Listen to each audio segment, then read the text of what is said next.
Bago po natin pag-usapan, ito pong kontradaya na inyong grupo, no? Kuhanan ko muna po kayo. Ano po ba ang inyong naging obserbasyon dito sa pag-file ng COCs ng mga kandidato? Siyempre, nagmistulang carnival at yung last day talagang mega circus talaga in terms of yung mga pamilyar na pangalan at yung mga pamilyar na mga apelyido ay talagang nakita natin. Tapos dagdag pa yung mga influencer, content creator at mga vlogger, dati ay inaasahan sila sa pagpo-provide ng content para makatulong sa mga kandidato, pero ngayon sila na mismo yung tumatakbo. Pero ano't ano pa man, Cheryl, dapat nating tandaan, bagamat may ilang mga bagong katangian dahil nga sa pagpaparami ng mga artista o yung celebritification of our election, mapagpasya pa rin yung mga political dynasty at yung mga malalaking negosyo na siyang namamayagpag sa election cycle na ito. Medyo may 15 minutes pa, may 19 minutes pa bago magsara yung filing ng certificates of candidacy at saka certificates of nomination and acceptance. Pero more or less makikita natin yung iba pa na magfa-file kasi sa pagkakaalam ko, Cheryl, 160 yung inaasahang bilang ng mga party list groups, mas maliit na bilang kumpara sa 2022 party list election na nasa 177. Pero ano't ano pa man, malaki pa rin yung bilang na ito. Mhm. At maliban po dito yung pong dami ng tatakbo pong senador. As of yesterday, it was around almost 130 at pwede pang lumagpas po because we have nga 18 minutes to go. Ano po ang inyong take Opo. on this doon sa pagdating sa nakita nyong mga aspirants sa pagkasenador? Alam mo, marami sa kanila ay re-electionists, mga dati ng senador na nagnanais na tumakbo uli, either uulit sila for the second time, which is allowed under the law, o kaya naman meron namang dati ng senador tapos papasok uli. Meron tayong tinatawag na parang rule of thumb sa politics, yung tinatawag na equity of the incumbent. So, syempre, yung mga tumatakbo bilang re-electionist, meron silang batayang advantage dahil hindi lang dahil kilala sila, kundi meron talaga silang familiarity with how the campaigns will be unfolding starting February sa senatorial election. So, yun yung realidad talaga. And unfortunately, merong ilang mga kumakandidato na hindi mula sa dynasty at mula sa mga nasa laylayan ng lipunan, malaki yung challenges sa mga kandidatong ito, hindi lang dahil sa usapin ng pinansyal na rekurso, kundi dahil mga higante talaga, literally mga higante yung babanggain nila. Mhm. Tingin nyo po ay, well, pagdating naman po sa ating mga botante, ano po ang sanay maasahan natin? Kasi hindi po may kakila, napakahaba pong listahan nun ha. Ang dami Uh, pong, kung ikaw ay isang botante na susuriin mo, dadaanan mo lahat ng pangalan na yan eh. Bibigyan mo sila ng chance, 'di ba? Na marinig sila lahat. Kung ikaw ay talagang gusto mong piliin yung 12 sa senador at mahigit 100 din yung party list natin. Kung sino talaga ang gusto mong umupo sa party list or makakuha ng boto mo sa party list, iba pa yung mga sa local ng botanteng yon. Opo, magandang pakinggan natin yung mga sinasabi nila, pero higit pa sa sinasabi ng mga kandidatong ito, alamin din natin ano yung mga bagay na hindi nila sinasabi, yung pilit nilang tinatago at yung ayaw nilang malaman ng publiko. Kasi nga yung pananaliksik ay isang mahalagang gawain ng lahat ng mga tao. Siyempre may mga grupo at individual na tutulong sa ating pananaliksik at yung media ay may susing papel din sa paghuhubog ng opinyong pampubliko. Kaya magandang antabayanan din natin mula sa mga reliable na mga news media organizations yung ilang impormasyon hinggil sa kanila. Tapos sa usapin ng mga party list, sa bahagi ng kontradaya, parang yun na rin yung mga naging ambag namin through the years. Pinoprofile namin lahat ng mga party list group at lahat ng mga party list nominee, at mula roon binibigyan namin ng ideya yung publiko kung ano ba itong karakter ng mga party list na ito, at magiging gabay ito sa pagpili na kasi sa party list election alam naman natin, Cheryl, na isa lang talaga yung pipiliin. That's why we have to make it count. So kanya-kanyang ambag po yan. So sa bahagi ng kontradaya, yun yung ambag namin, at saka yung pag-expose din pala sa iba't ibang forma ng pandaraya. Kaya ang panawagan namin sa publiko, pag alam ninyo na mandaraya itong mga kandidato o party list group na ito, dapat X na yan sa atin. Dapat we have to think twice before voting for them. Sabi nyo nga, Professor Araw, na pinoprofile po ito ng kontradaya. Pero pakilala natin, ano ba ang kontradaya? Ano ba ang misyon po nito? Itinatag po yung kontradaya noong 2007. Ito po yung kasagsagan ng matinding pandaraya na ang tawag ay Hello Garci. Kasi yung incumbent president noon, si Gloria Macapagal Arroyo, ay nagtanong kung siya ba ay mananalo laban kay sa namayapa ng si Fernando Poe Jr. by at least 1 million, at tinawagan niya yung isang COMELEC commissioner. Kaya Garci kasi si Virgilio Garciliano po yon. So syempre maraming mga individual na at grupo na talagang nagtipon-tipon, nag-usap-usap formally and informally para magkaroon ng isang network na against fraud. At doon nabuo yung pangalan po na nandito ngayon, yung kontradaya. Kasi marami namang mga election watchdog through the years, pero wala talagang masyadong tumututok sa pandaraya mismo. At kami, mula noon, 2007 up to now, pinanindigan namin yung mandato ng kontradaya para masigurado na malilista, madodocument namin, and we come up with empirical studies to prove instances and cases of election fraud through the years. At nung mag-shift to an automated election system nung 2010, pinag-aralan din namin yung workings ng automated election, at sa tulong ng mga IT experts ay nakapag-come up din kami ng malinaw na tindig tungkol dito. And please bear with me when I say na kaya nga yung push namin ngayon ay hybrid election system na rin, na dapat na makonsider din ng COMELEC at saka ng Kongreso sa malapit na hinaharap po sana. At ngayon pong darating na eleksyon, ano po ang tututukan ng kontradaya, Professor Araw?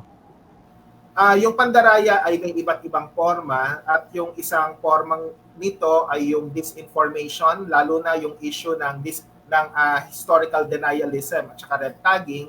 Nariyan din yung matagal ng forma ng pandaraya tulad ng vote buying na medyo talamak sa maraming lugar, lalo na dun sa dinodomina po ng mga political dynasty at ng mga malalaking negosyo. May special na pagtutok din kami sa party list elections kasi 63 upuan lang naman ito sa House of Representatives, but hindi pa ipinauubaya sa mga nasa laylayan sa lipunan.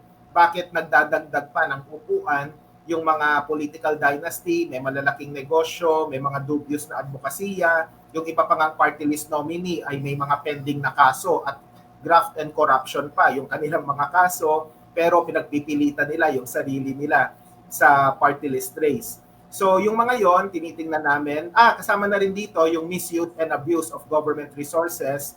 And through the years, mas nakikita namin ito sa mga pro-administration candidates o dun sa mga kandidato na identified sa administrasyon, kasi apparently naaabuso nila yung kanilang pwesto at yung katayuan nila sa lipunan para magamit yung ilang government resources for their selfish ends.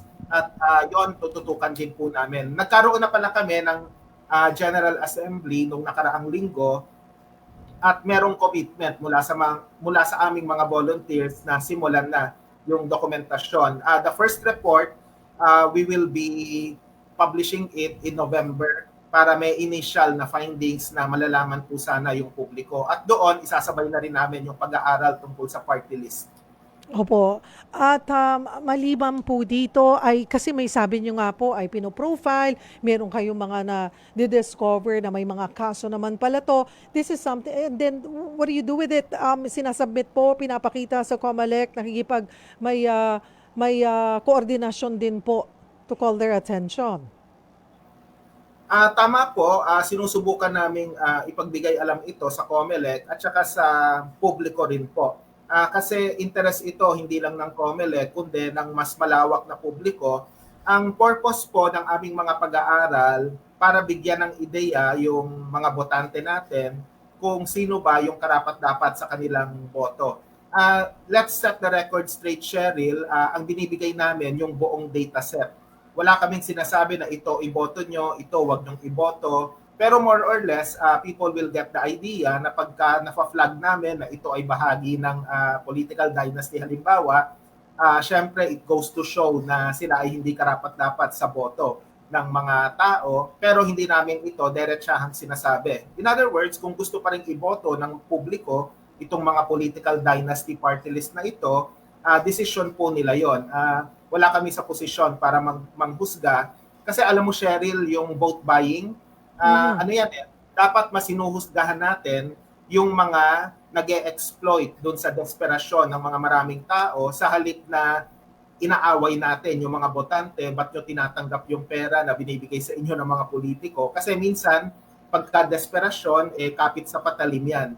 Hindi mo pwedeng sisihin. Ang mas dapat nating sisihin, yung mga political clan, yung mga malalaking negosyo na tinotolerate at ine-encourage yung poverty para mas ma-entrench nila yung sarili sa kapangyarihan. And in fact, studies would show na pinakamalakas yung mga political dynasty sa mga lugar na mas malawak yung kahirapan. That's the irony of our social system right now.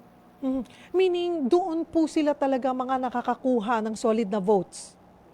Exactly, tama ka. Kaya alam mo Cheryl, yung laro ng ilang mga party list group, pansinin mo last election cycle 177 yan. Not all of them campaigned nationwide. Yes, Bakit? totoo. Oo, exactly. Bakit? Kasi ang kailangan mo lang na boto at batay ito sa mga past election cycles, may mga kaso na kahit a little more than 100,000 lang yung boto mo, sapat na yon para sa isang upuan. Siyempre, to be on the safe side, you need to get at least 200,000 to 250,000 votes to secure a seat in the party as a party list representative. Kaya kung may baluarte ka na, halimbawa sa isang rehiyon na merong around 200,000 or so voters, basta't ma-consolidate mo yon, ma-solidify mo through intimidation, through vote buying and other means, through coercion, assured ka na sa kahit isang upuan. Kaya yun yung nagiging sistema ng mga political dynasty. Kaya minsan, mapapansin mo, wala masyadong impormasyon. In fact, Cheryl, let me tell you na yung isa sa mga challenges sa research namin, may mga party list na walang Facebook, walang social media presence, walang Facebook page, walang website, hindi kami makahanap ng brochure, pahirapan pa sumusuyod pa kami sa aming mga contact sa komunidad para malaman kung sino-sino ba ang mga party list nominee at ano ba itong party list na ito. Kasi hindi na nila kailangang ipakilala pa yung sarili nila kasi ang plano nila, as it turns out, ay mamimili lang sila ng boto. They only need about 200,000 votes to be assured of one seat. Madaling bilhin yon para sa kanila. Kahit 100 piso bawat isa, if you do the math, kayang-kaya nila yung ganong klaseng amount. Parang nakikita po natin naaabuso po itong party list system natin. Tama. At siguro po kailangang balikan. Kasi Professor Araw, klaruin ko lamang po, sabi nyo nga, we're talking about just 2%. Tama po ba ang kailangan nila? Tama. 2%. Sana sa bawat lugar, kasi di ba dapat they represent yun pong mga hindi represented, but the thing is, dapat may boses. So sana, okay, kung 2%, baka kailangan palitan na 2% sa bawat lugar or sa bawat probinsya. Yung ganon, hindi yung overall 2% lang talaga.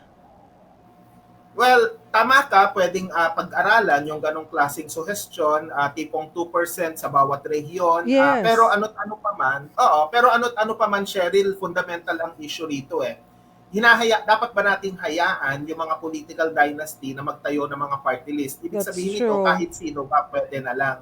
Yun yung naging batayan kasi nung 2013 decision ng Korte Suprema yung tinatawag na atong paglaom case. Kasi in not so many words, yung intent ng Party List System Act of 1995 or kahit yung 1987 Constitution natin at pati na rin yung 2003 na desisyon ng Korte Suprema, lahat ng tatlong ito na elemento, mga dokumento pala, ay nagkakaisa na in not so many words, dapat mga marginalized and underrepresented yung pagtutuunan ng pansin sa party list race. Pero, pero nabura ito noong 2013 at ang naging desisyon ng Korte Suprema, ni-reverse nila effectively yung desisyon ng 2003 at sabi nila kahit sino ay pwede basta't sila ay advocate or champion ng mga sektor. Halimbawa, ako, kung kapitalista ako, pwede kong sabihin na kinakatawan ko yung labor, basta sasabihin ko na I am an advocate for labor rights. Syempre, madali namang sabihin yon. Pero sa actual na gawa, iba talaga. And you know, Cheryl, ganun yung nangyari. May mga kapitalista na sinasabi na pro-labor sila. And then just recently, yung kaibigan nating si Ted Filon, maganda yung ginawa niya kasi may tinutukan siyang isang bagong party list group na as it turns out, yung mga first three nominees, questionable yung credential and they do not really represent the sector that they claim to represent. Tapos, yung ika-apat na nominee nila, yun yung tunay na nabibilang doon sa sektor na yon.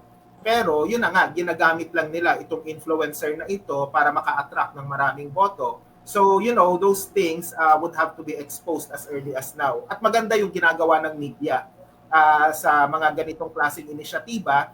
Kasi, alam mo, sa aming pag-aaral dati pa, yung party list race is one underreported aspect sa election coverage. Kumbaga, mas tinututukan yung mga sikat na mga national senatorial candidates, pero nakakalimutan yung party list. Kasi parang hindi siya masyadong exciting kumpara sa senatorial race. So, sana mabago yung ganong klaseng coverage this time around.